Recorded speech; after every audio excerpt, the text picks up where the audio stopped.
فخر اسواد مراد سعید زندہ باد، فخر اسواد مراد سعید زندہ باد، علی امین گنڈاپور زندہ باد، علی امین گنڈاپور زندہ باد. چې کوم واقعات شوي دي ما خو ستاسو سره مخکې هم په پریس کانفرنس کې خبره وکړه، دا خو ډېرې ناوړې واقعه شوې ده.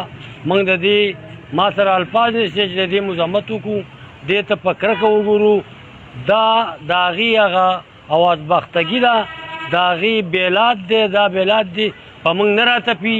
موږ په واضح الفاظو دا وایو چې مراد سعید او علي امین ګنډاپور چې کوم ځای ته ځي پته د هغې مقدري، پته د هغې قسمتي او د هغه قوم تسلي کېږي، د هغه وطن سوکالي کېږي.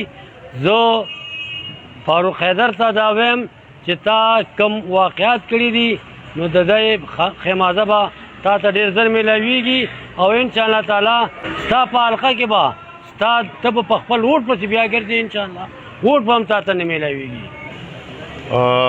جس طرح آپ سب کو معلوم ہے کہ مراد سعید پورے پاکستان کا لیڈر ہے اور وہ کشمیر کی تقدیر بدلنے کے لیے گیا ہے، ان کے عوام کے ساتھ ہے. اور جو واقعہ پیش آیا ہے یہ ایک بزدلانہ فعل ہے.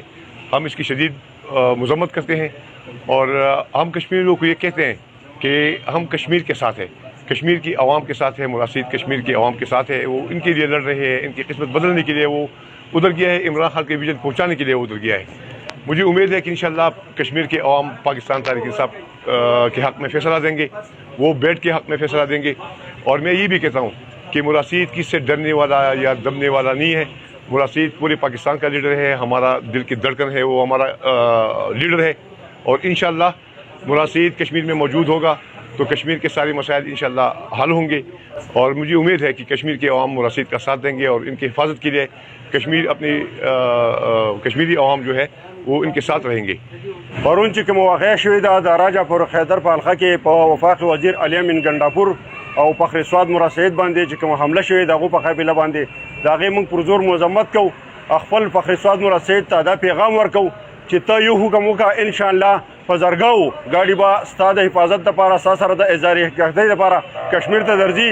څنګه چې په 2014 کې د سوات خلکو د عمران خان د حفاظت دپاره د هغه د کور د حفاظت دپاره په قافلو په شکل کې په زرګاو خلک تللي وو، انشاءالله د هغې نه په ګڼ تعداد کې ستا او د علي امین ګنډاپور د حفاظت دپاره او ستاسو سره د اظهار یکجهتۍ دپاره کشمیر ته درځو او ستاسو سره په دې الیکشن کمپین کې شانه بشانه ولاړ یو.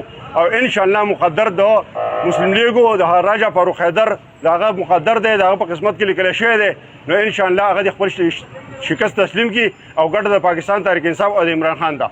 او موږ دا کومه بیګانې واقعه چې شوې ده د هغې ډېر زیات مذمت کوو. او د سوات عوام تاسو ټولو ته پته ده چې که د کشمیر د انډیا خلاف جهاد راغلی دی، دا پښتانه تللي هلته شهیدان شوي دي، هلته کې دا مسلمانان هلته پاتې شوي دي، د کشمیر دپاره دې خلکو ډېرې قربانیانې کړي دي.